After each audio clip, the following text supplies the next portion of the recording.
What's up, everybody? What's up, everybody? You know I'm Big Country. Yo, check this out, man. Like and share my video. Hit the bell notification so you know when I put new videos up. I'm coming with a video that I'm gonna show you right here. I did a video about a day or two ago. Michelle McCool was inducted in the Hall of Fame. I'm pretty sure y'all saw the video how Triple H announced to her surprise her and the Undertaker on ESPN. So based on that video is she deserved it or overrated? You know, I don't put that much emphasis in the WWE Hall of Fame because it's not a physical Hall of Fame. It's just something they put on the website. They make some money, and there's nothing we can go to a physical Hall of Fame. So I don't really put much emphasis in because one or two men making that decision. There's not no committee that's voting for it. But I know it's a big deal to some of these wrestlers. There's a lot of wrestlers that should be in the Hall of Fame that in the real pro Hall of Fame, but not in the WWE Hall of Fame. And I'm doing a, see, I hate people that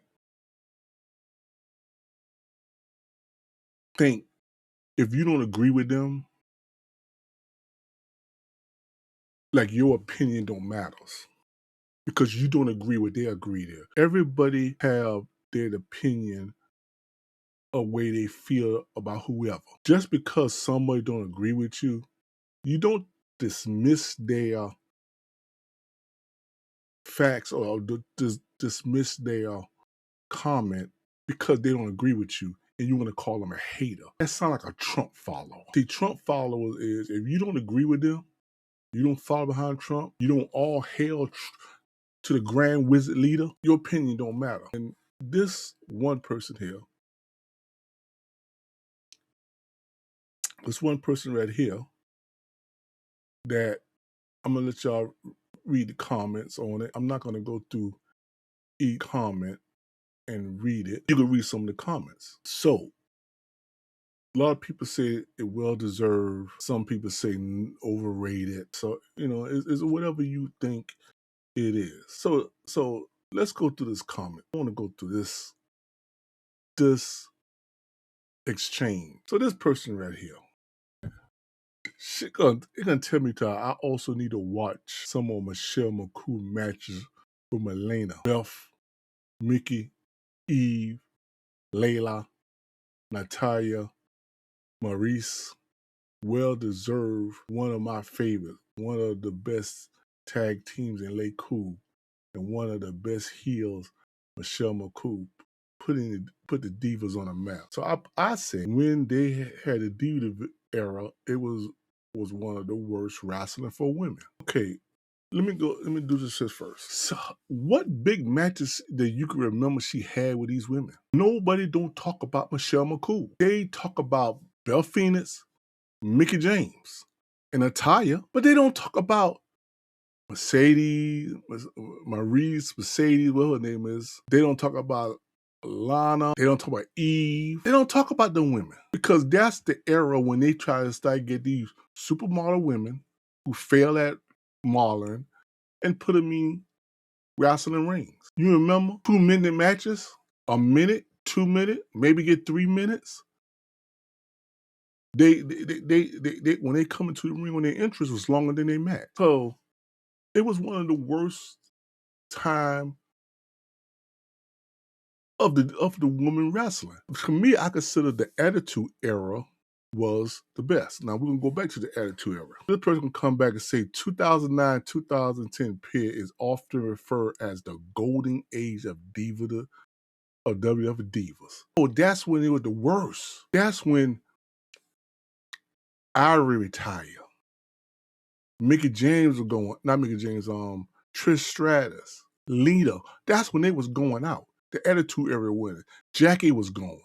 Jazz been gone. Women who can go in there and wrestle. At one time, in the Attitude Era, Jacqueline was the most feared woman in fucking wrestling. Because if you look at women today when they talk about wrestling, they don't talk about Michelle McCool. They don't talk about none of the women of the Diva division. They don't talk about that era. A lot of them, when when they do Hall of Fame speech, who they talk about the most? The ones, the women who in the Hall of Fame. They talk about Trish Stratus, Lena, Jacqueline, Jazz, because they used to beat the shit out them women. They didn't talk about, oh, I had great matches with Michelle McCool. No, because they at that time they were getting 1 and 2 minute matches. Don't put the Bella twins up in there. Oh my God, it was even worse when the Bella twins came there. And you talking about was the golden age. Bo, I've been a wrestling fan ever since the territory days. I ain't never, ever, ever heard no wrestling podcast, no wrestling announcers, nobody in WWE or anybody said that the Diva division was the golden era. You see, this delusion of fans. But they say I'm a hater because I don't agree with them. You'd agree with it? That's your business. But guess what? Guarantee you ain't hear nobody gonna talk about and say certain thing about the only person they're gonna talk about of that Diva division is probably Mickie James. But Mickie James came on the tail end of the Attitude Era. They're gonna talk about Beth Phoenix. Beth Phoenix, that's why Beth Phoenix didn't last long. She was tired of the stain of the Divas having one and 2 minute matches. You know, so I say no, it wasn't. The best era was when it was the Attitude Era, when it was Jackie, Trish Stratus, Jazz, Ivory, Lena. The vision were they got them failed models, swimsuit models that couldn't hardly wrestle, which was true. I would say they was never called. Where's that part when they said? Where the part where she said about the 4 horsewoman? Did you erase it? Pictures of that? Yeah. See, she said. This person here said Michelle McCool, Mickie James, Milena, and Beth Phoenix emerged as 4 horsewomen. Find the term. They never. But when did? I want people who watch this. When they first even use say the 4 horsewomen, other than MMA, when it was what the woman name? I forget who's MMA star. When did they ever say the 4 horsewomen? When? Because they never say the terms in TNA, Ring of Honor, shit, I mean WCW or WWE, the 4 horsewomen. They never consider these women here as no 4 horsewomen. But I ain't never heard of the term until Charlotte, Sasha Banks, Bailey, and with the other one was Seth Rollins. I can't believe I don't remember her name. That's when the first term come out with a 4 horsewoman when Charlotte was in it. Charlotte and them 4 were in NXT. So you coming on here and lie, you know, and saying something that they never do. Nobody here gonna look at this comments and gonna back you on it. So that's what I came with the part when they say about the 4 horsewoman. I say there was never called the 4 horsewoman. What you talking about? Only one who was good was Mickie James and Beth Phoenix. But Mickie James coming the end of the Attitude Era. They was never. I was driving when I was doing this. I probably never mentioned about a 4 horsewoman until Charlotte, Sasha Banks, and the rest of them girls. This person come back for fans who finally remember the Divas era.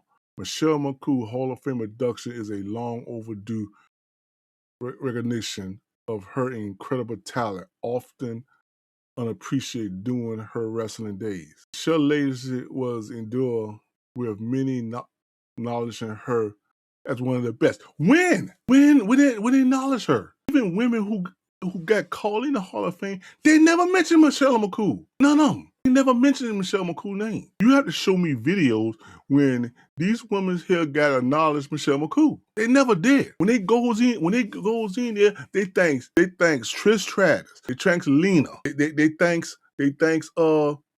Mickie James. They thanks Beth Phoenix. They thanks Jacqueline. They thank Jazz, the Attitude Era woman. Even Ivory. Oh, they never mentioned Michelle McCool. WWE don't barely mention her. Every now and then they throw her a bone and put her in a Royal Rumble or something. Michelle McCool was garbage till she married The Undertaker. All of a sudden, everybody was a wonder why she getting a push. They getting a push because she was married to The fucking one of the top guys. So, you know, my man right here, outside of here, he disagree, he backing me up and all that. You know, and that's now the person now I guess the person come back on now again. I guess the person come back on. You also need to watch. Let's see. That's my man right here. Zach. Michelle McCool was a total nobody in the wrestling industry. Just because people don't agree with you, then we are haters. Oh, it's not being a hater. You're telling facts, man. Michelle McCool is nobody till she started dating the Undertaker. When she started dating the Undertaker, that's when her career went up. Michelle McCool was getting beat all the time.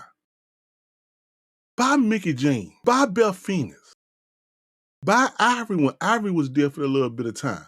She used to get whipped all the time. Then all of a sudden, she got that push. I remember, boy, got that push. It was like, why did little skinny ass white girl here getting pushes? She's not that good in the ring. Then find out she was dating the Undertaker. That's when the push comes. I'm going to do a video and see, Bo, and see for the person you want to sit there and say Diva Division. So I had to put this on Google. What was the best era? You know, in women wrestling, okay? All right, listen. Many wrestling fans consider the Attitude Era in the late 1990s to be the best era for women's wrestling, largely due to the prominence of female wrestlers like Sable, Trish Stratus, and Lita, who received significant storylines and main event exposure, compared to previous periods where women's wrestling was often relegated to more limited roles. Key points about the Attitude Era for women's wrestling. Increased visibility. Female wrestlers were featured. And it tells you the best era. Now, Sable was the most popular because she had the big titties and shit, and Vince McMahon would beat his meat on her. You know, that's why she was there. But Sable was garbage in the ring. She was horrible and whatnot. But and she did not want to wrestle against Jackie because Jackie used to whip her ass. And don't forget, we can't forget Luna Fashad. Luna Fashad. God bless the dead. We can't forget about her. In that Attitude Era, I'm going to do a video. What was the best era in women wrestling? And I appreciate y'all comment on it. And I guarantee you, I want to see the comments on it. And I bet you it's highly nobody gonna say something about the Diva Division. The Diva Division with that butterfied belt was the worst era in women's division. That's when they had them 1 and 2 minute matches. Some of them was like 30 seconds. They walk to the ring, that was it. They go in the ring, do a move, 1, 2, 3. Because they were so hard, they had to hide their weakness in the ring. Especially when the Bella twins got there. It sucks real bad then. Because the Bellas was so garbage. So Mercedes with the Miz wife, oh my God, she was a beautiful thing, but she was bad. She was bad too. It was horrible. She say on interviews, said she wasn't that good in wrestling, because her plan was not to make it a long-term thing. Because which we did, once she got with the Miz, got married, she got the fuck out, they start having kids. So you go on and like who you like. I'm gonna like who I like. Okay, I'm not gonna sit here and say you a hater because you don't agree with me, and I expect you to say the same, because you sound like a Trump supporter. Maybe you are. Tell me what you think in the comment section. Like, share, hit the bell notification. Peace.